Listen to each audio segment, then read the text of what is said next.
I'm Danny, and Christina is in a meeting, so we are happily ever after. Wanted to come to the Malbis Memorial Church. It's a Greek Orthodox church in Daphne, Alabama, and hopefully we can get in. It was open a moment ago, so we're going to try, and here we go.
There's the balcony back there.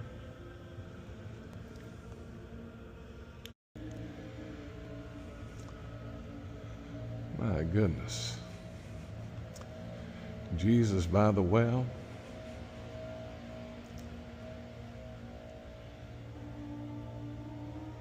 St. Paul on Mars Hill in Athens.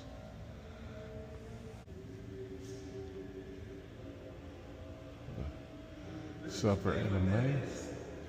This represents Jesus' empty tomb. Nice. On Good Friday, we take Jesus off the cross and wrap him in the sheet that we've got. Right. And then we bring the cross out here for like 50 days. Right. And then we have a tapestry that goes in there, showing that his body.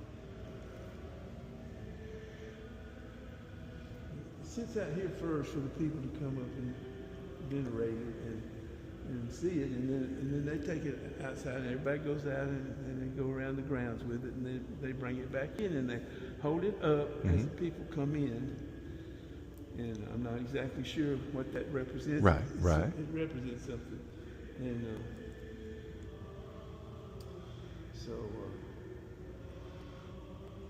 Did you see Jesus up in the dome? Yes, I did. That is that's something. Right before the way we represent it.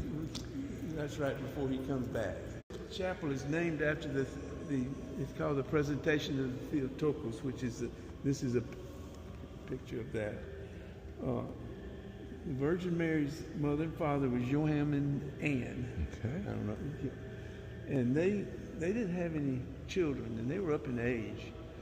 And they were well off. He would take stuff to the temple and try to give it to them, and they wouldn't take it. They said, "You didn't fulfill your part of being a man. You're supposed to have children. Right. What's the matter?" He'd go into the desert with his animals and with his wife, Anne, prayed to God and said, "If you'll give us a child, we will dedicate that child to you."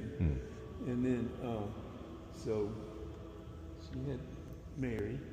And then when Mary was 3 years old, they took him to the temple, and that's Zechariah, the priest. Right. And he brought her in, and she stayed there till she was 12 or 13 when she got, a woman, puberty. And then if you walk over here.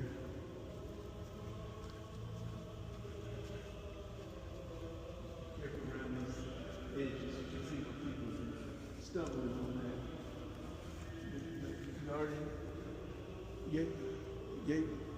Guardian angel Gabriel told her that she was going to be the mother of Jesus Christ, and then there's the Holy Spirit, and that's her father up there saying, Johann. I don't know if I'm pronouncing it right. Well, you're close enough. I mean, Now, when was the church built? 1960 is when it started. A construction company out of Mobile built it. Right. All the paintings you see, one artist painted all those in Greece. him over here. I don't know how he brought that one over here. Yeah, that's... Put him up in the church. His uncle, who was my age, old, and his cousin did all this. Took him 2.5 to 3 years. All this is stenciling. It's not wallpaper. Everything. You know how stenciling. Oh yes, that's a lot of work. How did they do that? This is from the same quarry that the Parthenon or the Acropolis was quarried from. That's why it's so beautiful. Oh yes. So that goes back to the Roman and Byzantine empires.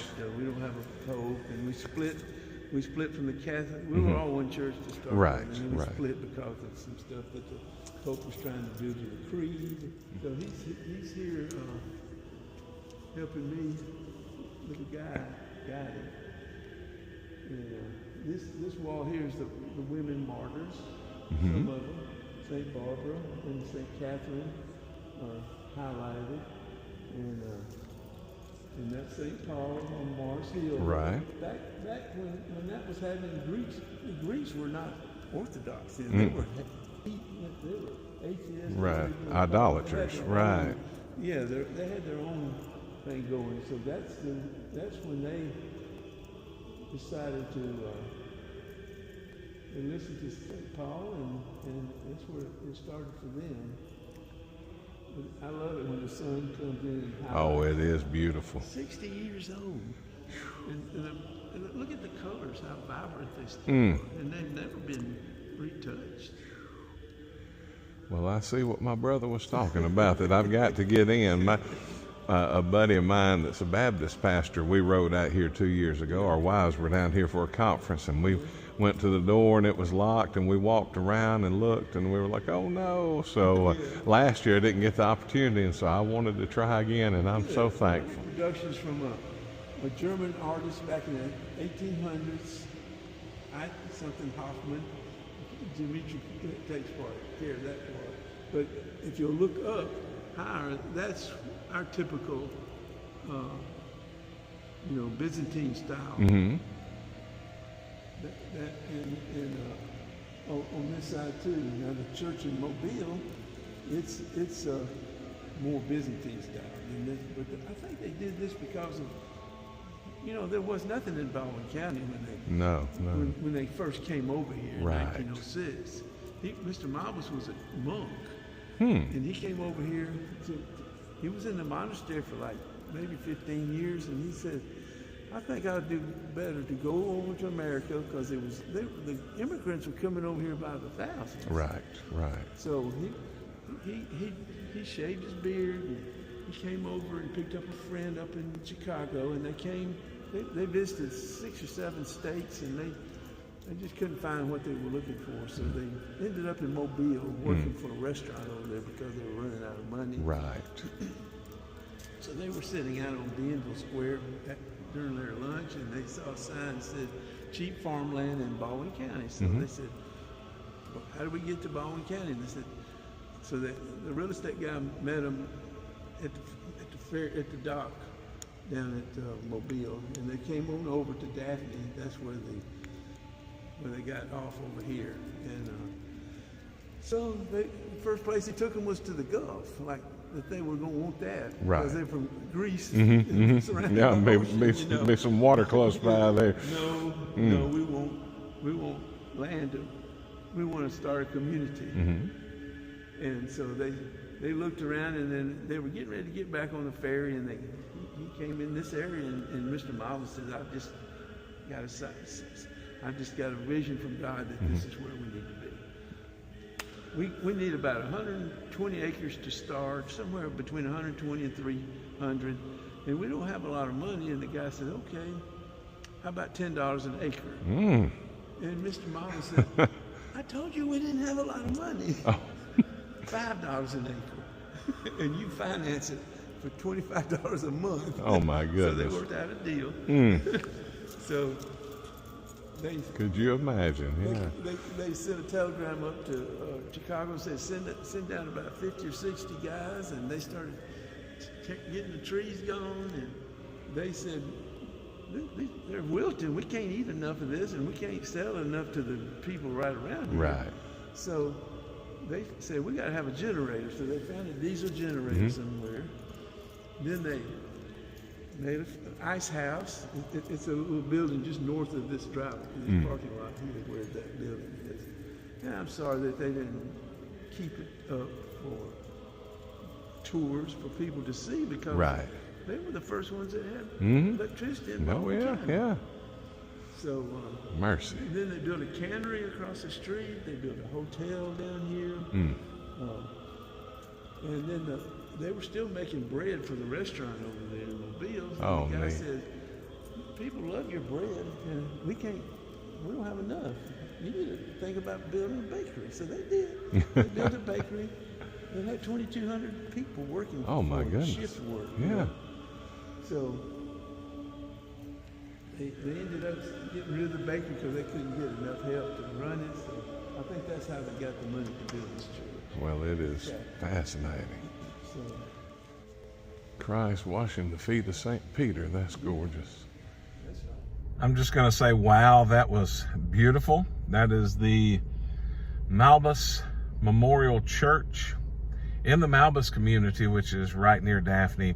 Shout out to Demetrius, who is here. I met him, great guy, and Mr. Chris, who you saw in the video a lot. Great folks. In fact, they gave me a couple of books on the history, Malbis Memorial Church, and the faith of Jason Malbis, who was the founder of the community. You heard some of that story there. So I'm excited about looking at those. Again, I hate it. Christina wasn't here. She's in a meeting right now, but wanted to get the opportunity to see this church. I've been looking forward to getting into it and seeing it for 2.5 years. And so finally got to. It is gorgeous. If you get a chance, this is a must-see in the area. Make sure to smash that subscribe button, hit the like button, and follow us on YouTube. Well, subscribe on YouTube, follow us on Facebook, Instagram, TikTok, all those good things. And we found our happily ever after. Now you go find yours.